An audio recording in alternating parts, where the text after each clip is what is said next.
let's talk about what I do when the PMS has me by the ovary, when I'm really wanting to commit some crimes. The goal in this moment is to make me feel a lot better in a short period of time. So let's go.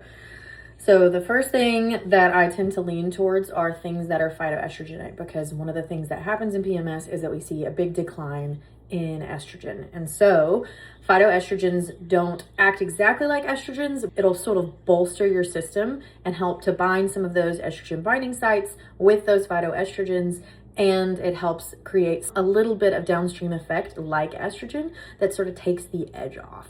Red clover is another option. So you might like both of them, you might like just one. The nice thing about red clover is that we also see a lot of alterative action. Linden, soothing, nervine, very much a tropho-restorative.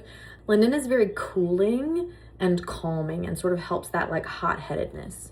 This is not an herb, but this is L-theanine.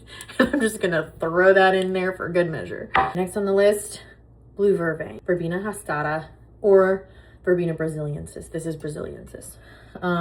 Really great for the tension that goes along with PMS, like the grinding teeth, tension, headaches, musculoskeletal, like gripping.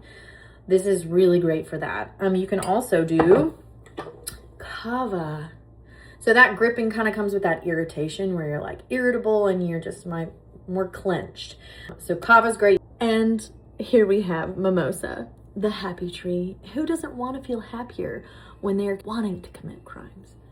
Anyway, mimosa, fabulous, specifically serotonin. And so it's going to help take the edge off of that like irritable, grouchy. I could go for that right now. And lastly, lobelia.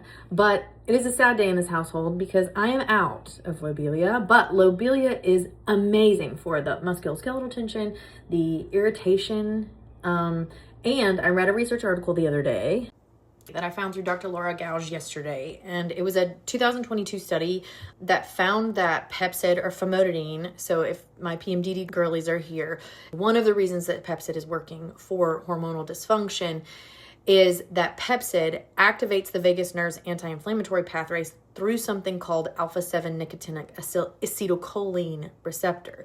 And I have a really good hunch that lobelia works on that receptor. I just haven't looked yet.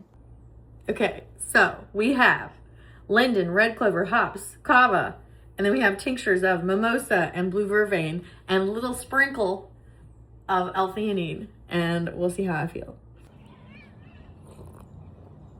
Much better.